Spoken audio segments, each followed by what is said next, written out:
Shushanah, Chapter 1.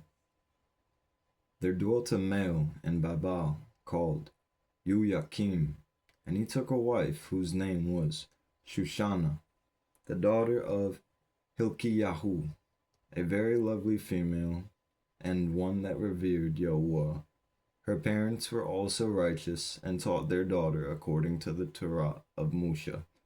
Now, Joachim was a very wealthy male, and had a lovely garden adjoining his house. And the Yahudim came to him because he was more esteemed than all others. The same year 2 of the elders of the peoples were appointed to be judges, of whom Yahweh said, "Wickedness came from Babel, from elders who were judges, who were supposed to be govern the people." These were often at Joachim's house, and all that had any matter of law came to them. Now, when the people departed at noon, Shushanah went into her husband's garden to walk, and the 2 elders saw her going in every day, walking. Therefore their lust was inflamed toward her, and they perverted their own mind and turned away their eyes, that they might not look to the Shemayim nor remember righteous right rulings. And although they both were smitten with her love, they dared not to show one another his grief, for they were ashamed to admit their lust, that they had desired to have to do with her. Even so, they watched diligently from day to day to see her. And the one said to the other, "Let us now go home, for it is mealtime."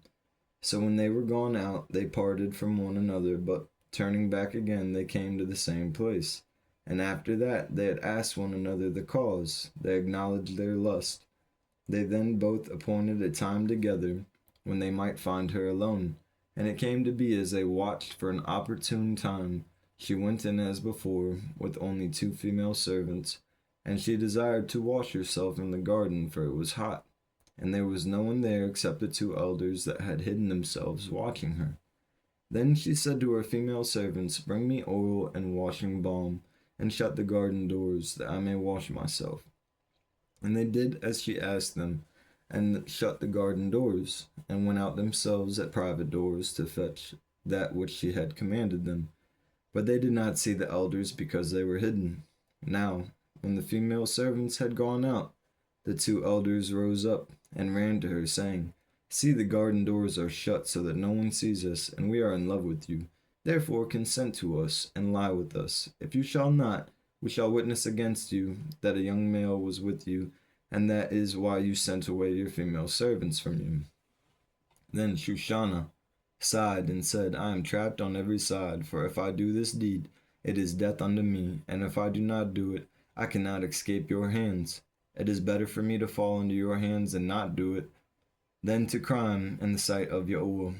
With that, Shushanah cried out with a loud voice, and the 2 elders cried out against her. Then the one ran and opened the garden door. So when the servants of the house heard the cry in the garden, they rushed in at the private door to see what was done to her. But when the elders had spoken their words, the servants were greatly ashamed, for there was never such a report made of Shushanah.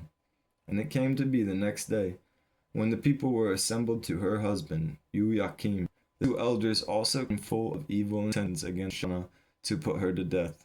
And she said before the people, "Send for Shushanah, the daughter of Hilkiyahu, Joachim's wife." And so sent. So came with her father and mother, her children, and all her relatives. Now Shushanah was very female to look at, and these wicked males commanded to cover her face, for she was covered, that they might be filled with her loveliness.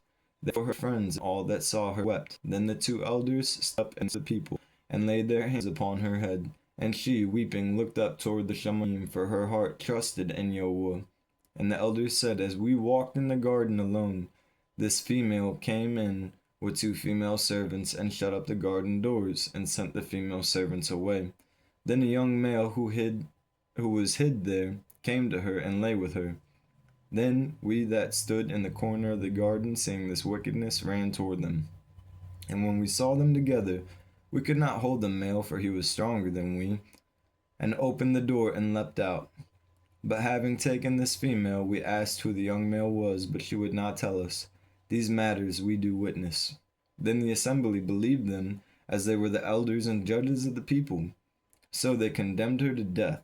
Then Shushanah cried out with a loud voice and said, O everlasting Elohim, who knows the secrets and knows all before they come to be, you know that they have borne false witness against me, and see, I must die? Whereas I never did such matters as these males have maliciously devised against me. And Yahuwah heard her voice. Therefore, when she was led to be put to death, Yahuwah raised up the Kadush Rook of a young male whose name was Daniel, who cried with a loud voice, I am clear from the blood of this female. Then all the people turned toward him and said, What do you mean by these words that you have spoken?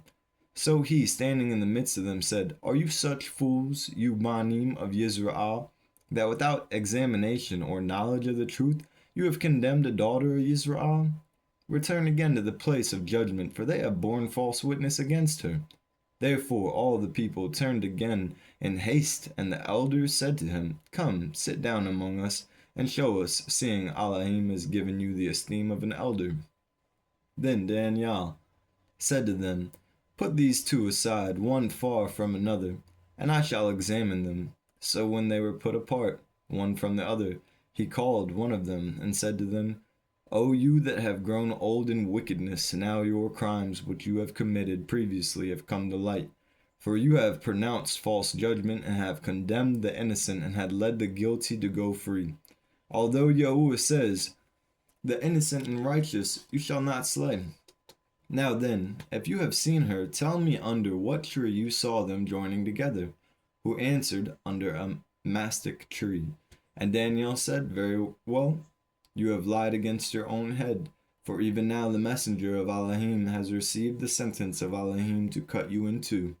So he put him aside, and commanded to bring the other, and said to him, O you, seed of Canaan, and not of Yehudah, loveliness has deceived you, and lust has perverted your heart. Thus have you dealt with the daughters of Israel, and they, for fear, joined with you, but the daughters of Yehudah would not abide your wickedness. Now therefore tell me, under what tree did you catch them joining together? Who answered, Under an evergreen tree. Then Daniel said to him, Very good. You have also lied against your own head. For the messenger of Elohim waits with the sword to cut you in two, that he may destroy you. With that, all the assembly cried out with a loud voice, and praised Elohim, who saves those who trust in him. And they rose up against the two elders, for Daniel had convicted them of false witness by their own mouth. And according to the Torah of Moshe, they did to them such as they had maliciously intended to do to their neighbor, and they put them to death. Thus the innocent blood was saved that very day. Therefore Hilkiyahu and his wife praised Elohim for their daughter Shushanah with Yoyakim her husband, and all their relatives, because there was no dishonesty found in her. From that day onward, Daniel was held in high regard in the sight of the people. Shushanah.